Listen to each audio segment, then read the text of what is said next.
Well, the open platform that lets buyers shop for products around the globe, then have them delivered by a traveler on the way, is growing with more than 2,000 sales under its belt in the last 3 months. Now, Airposted has raised $400,000 in funding. And joining us now is Ryan Rahman and Iqbal Anwar, co-founders of Airposted.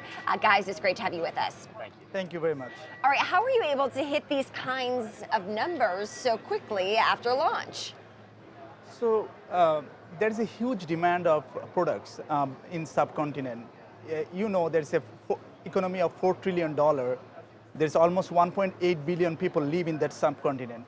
And they have always a demand for like brand name products from here, like electronics products, brand name products.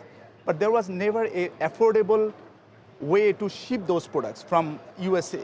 So it was always hassle, inconvenience, and all those things. So what we saw that there is a huge marketplace for those products, and we tap into that market. We did a lot of marketing, like a grassroots level, into those communities in USA and also in India and Bangladesh and those places. And that contributed to our sales growth. How can something as simple, seemingly, as shipping, even though it's a very complex matter logistically, how can that impact the brand perception of US companies that are trying to sell more into a region that is in the Indian market particularly?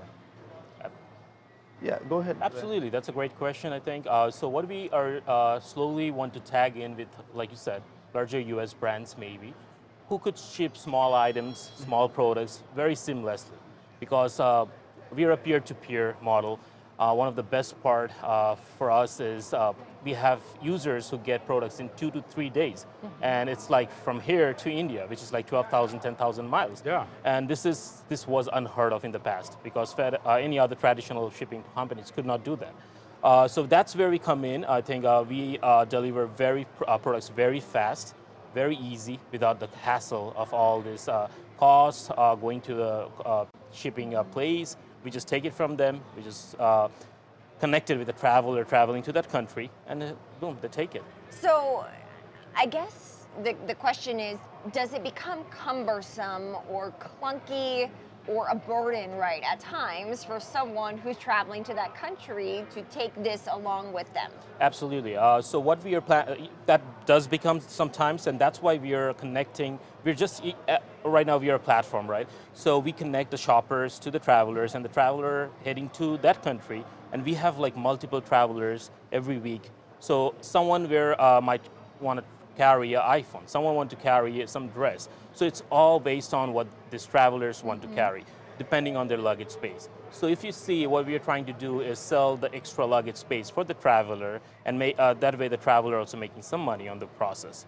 So the traveler only carries the products that that person only wants to carry. Right. Clearly a gig economy platform allowing these travelers who are already on the way somewhere to take these packages or products with them. And so what's the vetting process like?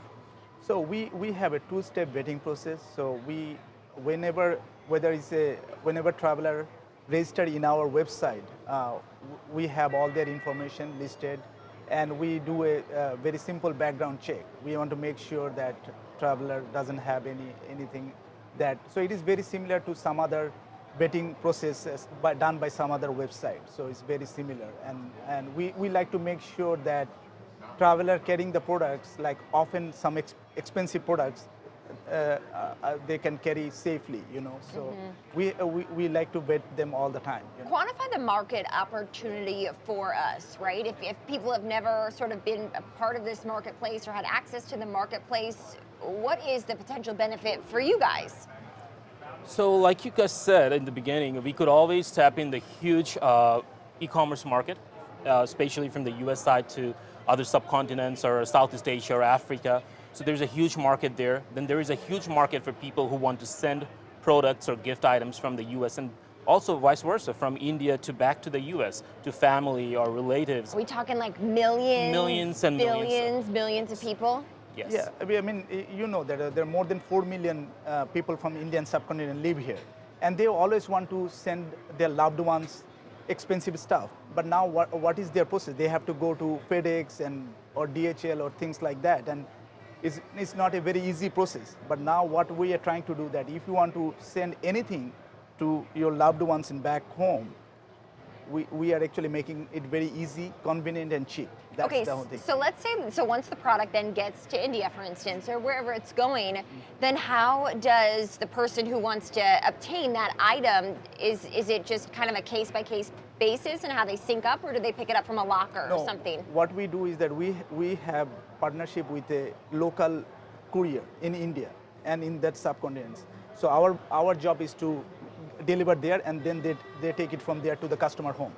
Okay, and so with that in mind, 1/5, I see the rates that you're going to see from FedEx. 3/5, or 3 to 5 day delivery time, which is exciting, by the way. So when you think about logistically making that possible and doing it at a more massive scales, what is the other opportunity? What are the other regions that you see yourself being able to expand to with this same platform and same model right now? Absolutely. So I'll just chip in a little bit. So one of the closest stories I had was when an infant in Africa, and Africa market is one of the markets we want to tap in after India, hopefully, was from Nairobi. So the mother had to order something from the US, sort of powdered milk, which wasn't there in Africa at the time. So what she did was she ordered through Airposted, and she got in like a week or 10 days back. At the time, it was a year back. And that's one of the most touching things to me. And then she later wrote us back that she was happy, and her kid was really like, it helped her kid a lot. So not only are you doing that, like making money and trying to make the whole platform hassle-free and easy, there's also a other aspect where products are not available all the places, right? So that's, I think, one of the most touching stories I had. Absolutely. And then additionally, on the scale front, so Africa next.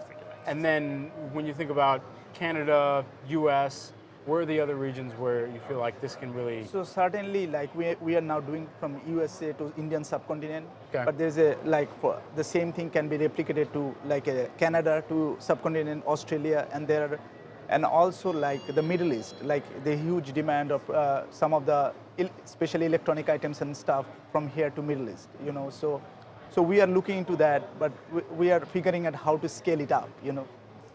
All right. Ryan Rahman and Iqbal Anwar joining us here today. They are the co-founders of Airposted. Thanks so much. Thanks, Thank guys. you so much. Thank you.